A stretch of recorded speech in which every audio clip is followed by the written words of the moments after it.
సుప్రజా రామపూర్వా సంధ్యా ప్రవర్తతే. ఉత్తిష్ట నరశార్దూల కర్తవ్యం దైవమాన్నికం. ఉత్తిష్టోత్తిష్ట గోవింద. పిల్లలు తెల్లారింది, లేవండి. అమ్మ, ఎందుకు ఈరోజు త్వరగా లేపావు? లేవాలి పిల్లలు, ఈరోజు భోగి పండుగ కదా. కొత్త బట్టలు వేసుకుని వాకిట్లో ముగ్గు వేసి రంగులు వేయాలి. నాయనమ్మా, అయితే ఈరోజు కొత్త బట్టలు వేసుకుంటామా నానమ్మ? అవును, కొత్త బట్టలు కొన్నాను. పండుగ కదా, వేసుకొని వాకిట్లో ముగ్గు వేయండి.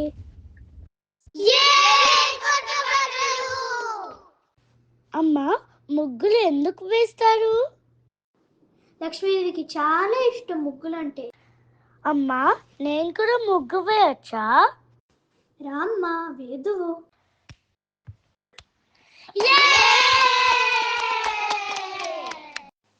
నాన్న, ఏం చేస్తాను? నేను ఎగిరిపటం చేస్తున్నా అమ్మా, చూస్తావా? దా. నేను కూడా ఎగిరిస్తా నాన్న, గాలిపటం. అక్కని పిలువు, కలిసి వెళ్దాం. అక్కడ వెళ్దాం, గాలిపటం ఎగిరిద్దాం. తాతయ్య, మేము గాలిపటం ఎగిరిస్తున్నాం, దా చూద్దువు. సందళ్ళే సందళ్ళే సంక్రాంతి సందళ్ళే అంగరంగ వైభవంగ సంక్రాంతి సందళ్ళే. సందళ్ళే సందళ్ళే సంక్రాంతి సందళ్ళే అంగరంగ వైభవంగ సంక్రాంతి సందళ్ళే. పిల్లలు రండి, పొంగల్ చేశాను, తిందురు. సంక్రాంతి పండుగ అంటే ఏంటి నాన్న?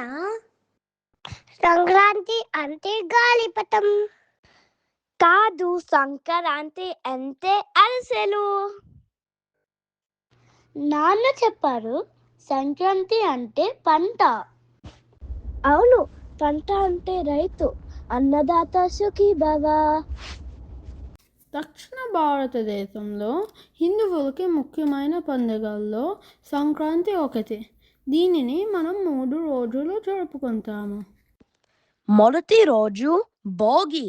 ఆ రోజు భోగి మంటలో పాత వస్తువులు వేస్తే దుఃఖాలు అన్నీ తొలగిపోతాయి అని నమ్మకం. అందుకే పాత వస్తువులు భోగి మంటలలో వేస్తారు అమ్మా. అయితే భోగి మంటలు మొదలు పెడదామా నాన్న? పిల్లలు అందరూ రండి, భోగి మంటలు మొదలు పెట్టుదాం. అమ్మ, ఇంకేమి చేస్తారు భోగి రోజు? సాయంకాలం బంధుమిత్రుని పిలిచి పెద్దవాళ్ళు పిల్లల తల మీద రేగిపళ్ళు పువ్వులు వేసి ఆశీస్సులు ఇస్తారు. దానినే భోగిపళ్ళు అంటారు. రండి పిల్లలు, కూర్చోండి. రండి పిల్లలు, కూర్చోండి. హైలో హైలే సారే హరిదాసులు వచ్చారే, దోసిట రాసులు తేరే కుప్పుని నింపేరే, దూడు బసబడు చూడే వాకిట నిల్చున్నాడే, అల్లరి చేస్తున్నాడే సందడి మునగాడే.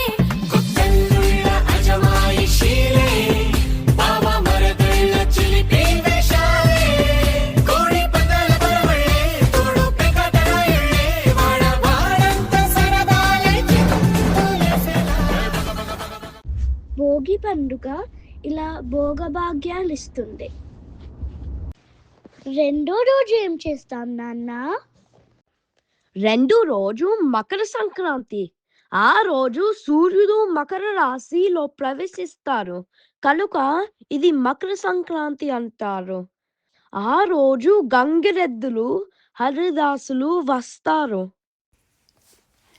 హరిలో రంగ హరి, శ్రీమద్ రమణ గోవిందో హరి. అమ్మా, ఇతను ఎవరు? హరిదాసు విష్ణుమూర్తికి సంకీర్తంగా భావిస్తారు. తల మీద ఉన్న గిన్నెను భూమికి ప్రతీకంగా చెప్తారు.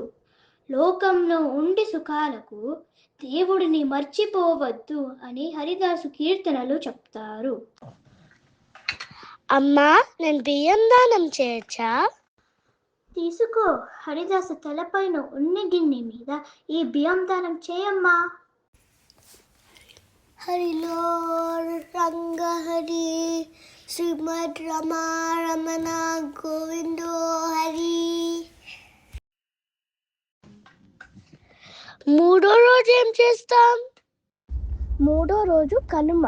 సంక్రాంతి పండుగ మనకే కాదు పశుపక్షులకి కూడా.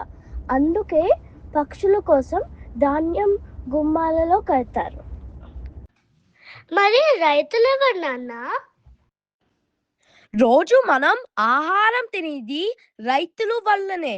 ఎంత కష్టంగా పండినిచ్చిన పంట ఇంటికి రావటంతో సంతోషంగా ఈ పండుగను జరుపుకుంటారు. మీకు ఒక కథ చెప్తాను, వినండి. పోయిన ఏడాది వర్షాలు లేక ఎక్కువ లాభాలు రాలేదు. ఈసారి విత్తనాలు కూడా డబ్బులు లేవు.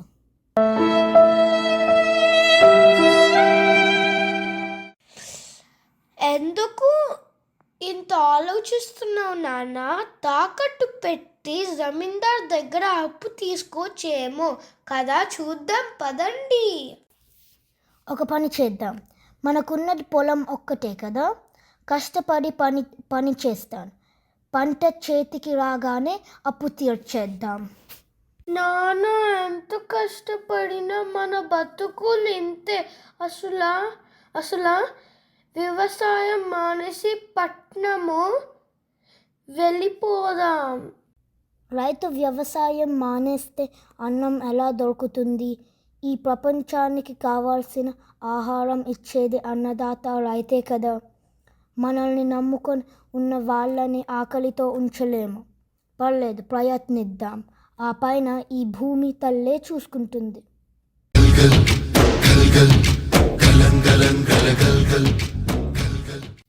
పంటలు బాగా పండితే ఊరంతా కలిసి ఎంచక్కా సంక్రాంతి సరదాగా జరుపుకోవచ్చు. ఈసారి సంక్రాంతి నిజమైంది నాన్న. ఇంతమంది ఆకలి తీర్చటం ఎంతో గొప్ప విషయం. నేను కూడా పెద్దయ్యాక రైతుని అవుతాను. ఇలా రైతులు ఎంతో కష్టపడి పండించిన పంట చేతికి వచ్చాక జనాలందరితో కలిసి సంక్రాంతి పండుగ చాలా సంబరంగా జరుపుకుంటారు. సంక్రాంతి వచ్చిందే తుమ్మెదా,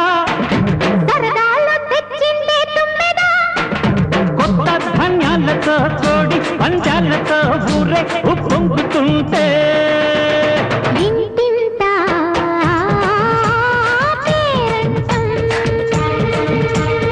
ఊరంతా ఉల్లాసం.